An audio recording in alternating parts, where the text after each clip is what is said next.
teman-teman yang punya pertanyaan sekritis apapun, disiapkan.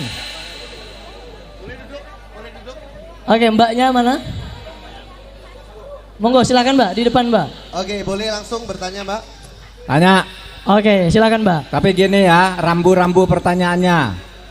Pertanyaannya yang masuk akal. Jangan seperti orang bodoh.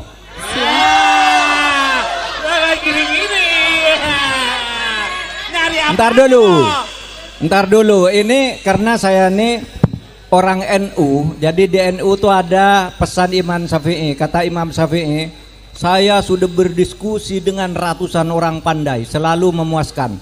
Tapi yang paling sulit itu berdiskusi dengan orang bodoh.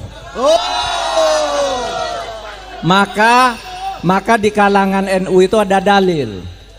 Ya, tarkul jawab alal jahil jawabun.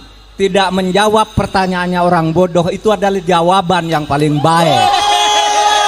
Ayo tanya yang baik.